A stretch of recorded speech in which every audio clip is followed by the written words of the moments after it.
Hello patrons, I am today going to give you a little insight into how I say thank you to people that have ordered from my shop. Now, when I'm cutting cards like this, I can get 3 of these out of 1 sheet of A4 paper. Therefore, I'm always left with extra strips. And as you can see from this little envelope here, I keep them. They're not always the same width, but they're very useful. They've not only been useful for my latest kits that I've been making with the paint dots that I'm pre-mixing, but they're very useful for bookmarks. Yes, people are still reading books, believe it or not. This is a particularly long one, which I'm going to cut actually because it's a little bit too long. I'm going to send it to the lady who ordered this card to say thank you. I'm even going to keep that. Unbelievable. I know. Save the planet. Right. So she's ordered this card and it's being sent to Ireland. So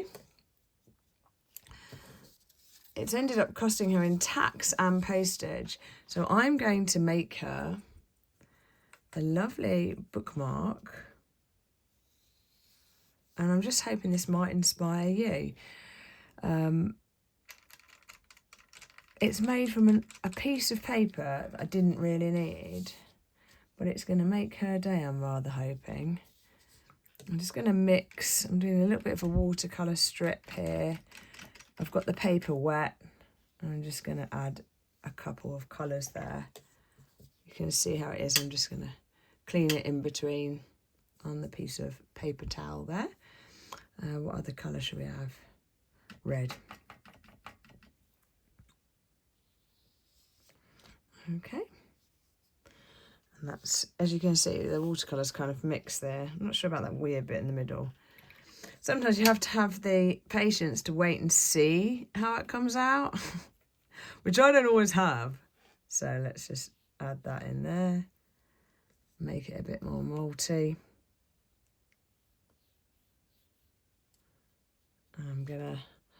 What's gonna happen now is, I'm gonna dry my brush.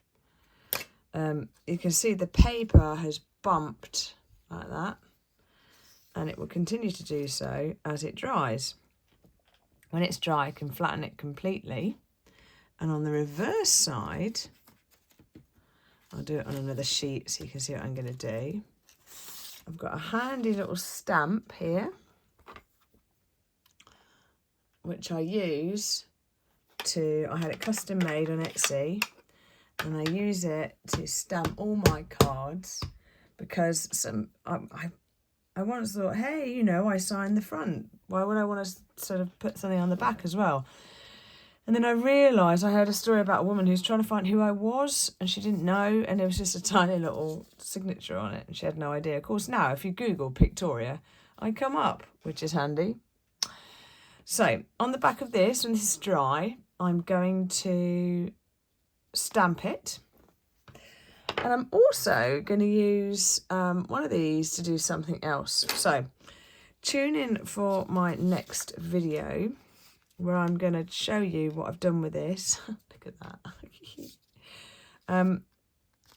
You can put this on a radiator to dry faster if you have one of those radiators with a kind of a shelfy thing behind, but as you can see, it's already starting to dry there in a really cool way. And I just need to be patient. I'm going to write a name on it, but of course I can't do it yet because it's not dry. What else do I need to tell you? Well, I'll tell you what I could do now. I'm going to poke the hole in this now. This is a pretty feisty thing. I got it online. It's called a paper piercer. All right. And the reason I'm piercing a hole in it like this rather than a pair of scissors is it's much neater. Obviously, you should probably put something underneath to protect the table or whatever you're doing it on, but I tend to hold it in midair because I'm a maverick like that.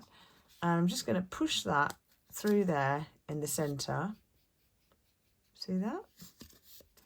It's only very, 190 GSM paper. It's not something awful to push it through that's going to give you resistance. So I feel a bit safer. I'll tell you what else I'm going to do while I'm here.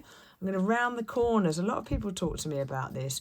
I had a lady send me a message once saying, oh, what do you use something special to round the corners of your cards and bookmarks? No, apart from scissors. So I always move the paper, not the scissors. Ready?